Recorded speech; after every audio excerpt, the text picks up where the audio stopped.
क्या आपने कभी सोचा है, जिस चीज को हम खुशी समझते हैं, क्या वो वाकई खुशी है या फिर ये बस एक भ्रम है?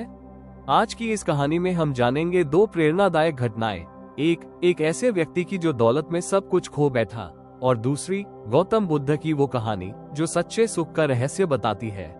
एक समय की बात है, एक व्यापारी था, बहुत अमीर। उसके पास सब कुछ था, बंगला, गाड़ियां, नौकर चाकर। लेकिन एक दिन उसके बेटे की अचानक मौत हो गई।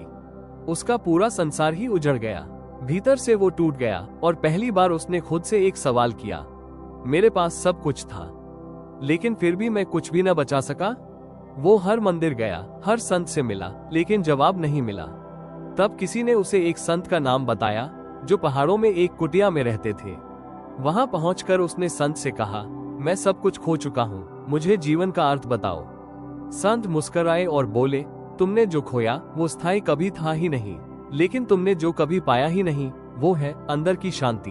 दौलत बाहर की चीज है, लेकिन सच्चा सुख भीतर की अनुभूति है।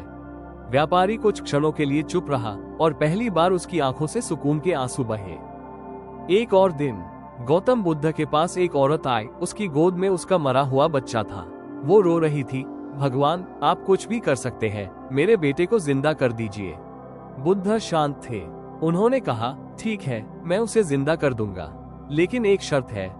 जाओ, किसी ऐसे घर से एक मुट्ठी सरसों के दाने लाओ जहां कभी कोई मरा ना हो।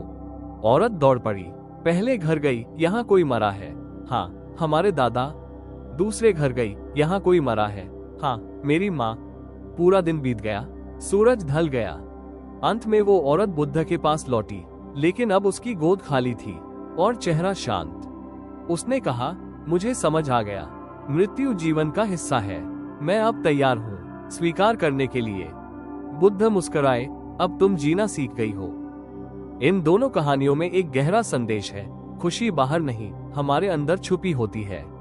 हम दुख से बच नहीं सकते, लेकिन हम उसे कैसे देखते हैं वो हमारे जीवन का अर्थ बदल सकता है। तो अगली बार जब आप दुखी हो, खुद से एक सवाल पूछिए, क्या आप असली सुख को पहचानते हैं?